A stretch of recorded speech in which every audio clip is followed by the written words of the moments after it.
നമ്മുടെ ബഹുമാന്യനായ മുഖ്യമന്ത്രി മനസ്സിരുത്തി ഈ മയക്കുമരുന്ന് മാഫിയക്കെതിരെ ഗവൺമെന്റ് ചലിക്കാൻ തീരുമാനിച്ചാൽ കേരളത്തിലെ 24 മണിക്കൂർ കൊണ്ട് മാഫിയകളെ അടിച്ചൊതുക്കാൻ സാധിക്കും എന്ന് വിശ്വസിക്കുന്ന ഒരാളാണ് ഞാൻ. നിങ്ങൾക്ക് ഓർമ്മയുണ്ടോ, ഉമ്മൻചാണ്ടി സർക്കാരിന്റെ അവസാന നാളുകളിൽ ഞാനന്ന് DGP ആയിരുന്നു. എറണാകുളത്ത് നൈജീരിയയിൽ നിന്ന് കൊക്കൈൻ കൊണ്ടുവന്നു. ഒരു സിനിമാ താരം അതിൽ പ്രതിയായിരുന്നു. ആ സിനിമാ താരം പ്രതിയായി ഒരു ലോഡ്ജ് റെയ്ഡ് ചെയ്തപ്പോഴാണ് ആ സിനിമാ താരത്തെയും അദ്ദേഹത്തിന്റെ കൂടെ ഉണ്ടായിരുന്നവരെയും അറസ്റ്റ് ചെയ്തത്. അദ്ദേഹം ജയിലിൽ കിടന്നു. അദ്ദേഹത്തിന് ജാമ്യാപേക്ഷ വന്നു. ആ നാർക്കോട്ടിക് സബ്സ്റ്റൻസ് കൊക്കൈൻ കൊണ്ടുവന്ന നൈജീരിയക്കാരനെ രാത്രി ഉമ്മൻചാണ്ടി അന്നത്തെ മുഖ്യമന്ത്രി എന്നെ വിളിച്ചിട്ട് ഈ ബെയിലിന്റെ കാര്യങ്ങൾ അന്വേഷിച്ചു. ഞാൻ പറഞ്ഞു, ആ കൊണ്ടുവന്ന ആളെ പിടിക്കേണ്ടതും വളരെ പരമപ്രധാനമാണ്. കേരളത്തിൽ ഒരു സർക്കിൾ ഇൻസ്പെക്ടർ അദ്ദേഹം ആഫ്രിക്കയിൽ പോയി, നൈജീരിയയിൽ പോയി ഈ കൊക്കൈൻ കൊണ്ടുവന്ന വ്യക്തിയെ അവിടെ നിന്ന് അറസ്റ്റ് ചെയ്തു. ഈ കേസിൽ പ്രതിയാക്കി.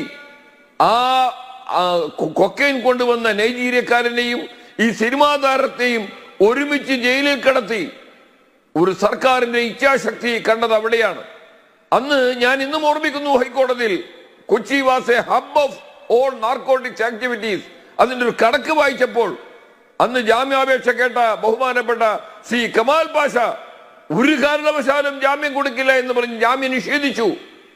അപ്പൊ സർക്കാർ ഈ നാർക്കോട്ടിക് സെല്ലിനെയും എക്സൈസ് ഡിപ്പാർട്ട്മെന്റിനെയും പോലീസിനെയും ശരിക്ക് അജ്ഞാതമായ ഒരു ശക്തി അവരെ കരങ്ങൾ കെട്ടിയിട്ടിരിക്കുകയാണ്, ബന്ധസ്ഥനാക്കിയിരിക്കുകയാണ്.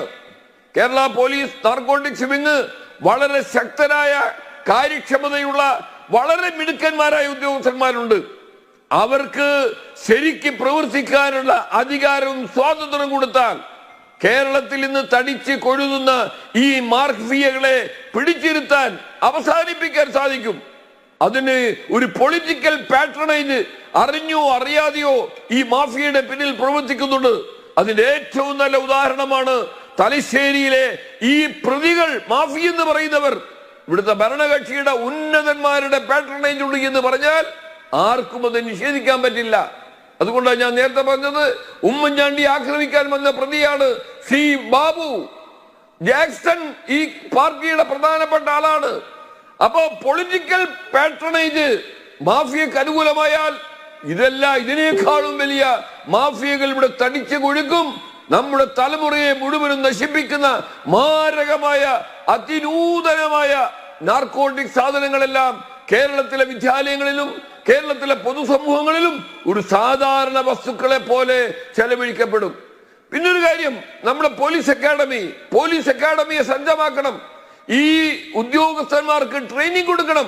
ഞങ്ങളെ കാലത്ത് കൊടുത്തതാണ്.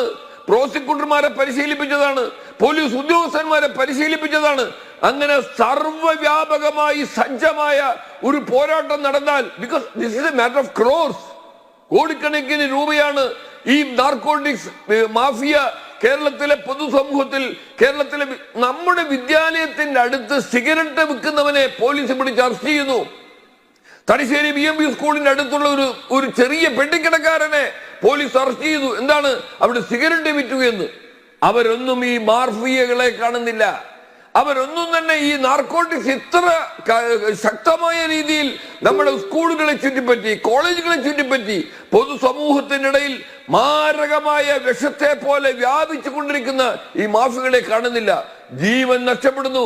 പോലീസ് എവിടെ? ഈ മരണത്തിന്റെ പിന്നിലുള്ള ഗൂഢസംഘത്തെ കണ്ടുപിടിക്കാൻ കേരളത്തിലെ ആഭ്യന്തര വകുപ്പ്, ഒന്നുകിൽ ആഭ്യന്തര വകുപ്പ് കൊള്ളരുതാത്തവരാണെന്ന് പറയണം, അല്ലെങ്കിൽ അവർ കഴിവുള്ളവരാണ്. അവരെ അന്വേഷിപ്പിക്കാനും പ്രതികളെ പിടിക്കാനും ഒരു ശക്തി, ഭരണതലത്തിലെ പൊളിറ്റിക്കൽ ലീഡർഷിപ്പ് അവരെ സമ്മതിക്കുന്നില്ല എന്ന് പറയണം. അങ്ങനെ മാഫിയകളെ പിടിച്ച് പൂട്ടുന്നതിൽ രാഷ്ട്രീയ നേതൃത്വം അതിന്റെ പിന്നിൽ കള്ളക്കളി കളിക്കുന്നുണ്ടെങ്കിൽ നമ്മുടെ യഥാർത്ഥ മാഫിയ നാർക്കോട്ടിക്സ് മാഫിയ മാത്രമല്ല, നമ്മളെ രാഷ്ട്രീയ മാഫിയ, പൊളിറ്റിക്കൽ മാഫിയ ഇതിന്റെ പിന്നിൽ പ്രവർത്തിക്കുന്നുണ്ട്. വിനു, അവരെയാണ് ജനം കണ്ടെടുത്തത്. അതിന്റെ ഏറ്റവും നല്ല ഉദാഹരണമാണ് തലശ്ശേരിയിൽ വാദിയും പ്രതിയും ഒരു കൂട്ടരാണ്. മുഖ്യമന്ത്രിയോട് ചോദിക്കണം, ആരാണ് ഈ പ്രതികൾ? ഇവർ ഇത്രയും വലിയ തടിച്ചു കൊടുത്ത മാഫിയകളാണെങ്കിൽ ഇവരെ പേരിൽ ഇന്നേ വരെ ഒരു കേസെടുത്തില്ല. ഇന്നേ വരെ വീടുകളിൽ ഇവരുടെ വാസസ്ഥലങ്ങളിൽ പോലീസ് റെയ്ഡ് ചെയ്തില്ല. അവര് പോലീസിന് വിലക്കാണ്, നാർക്കോട്ടിക്സ് ഉദ്യോഗസ്ഥന്മാർക്ക് വിലക്കാണ്. അതിന് കാരണം എന്താണ്? നിങ്ങൾക്ക് എന്തും ചെയ്യാം, നിങ്ങളൊരു രാഷ്ട്രീയ പരിരക്ഷ നിങ്ങൾക്കുണ്ട്. ആ പാർട്ടിയോട് കൂറു പുലർത്തിയാൽ മതി. ഇനി ജയിച്ചു കഴിഞ്ഞാൽ അവർക്ക് എല്ലാവിധ സഹായങ്ങളും ഈ പാർട്ടി നൽകുന്നു. അവിടെയാണ് ഒരു അപകടകരമായ പ്രവണത.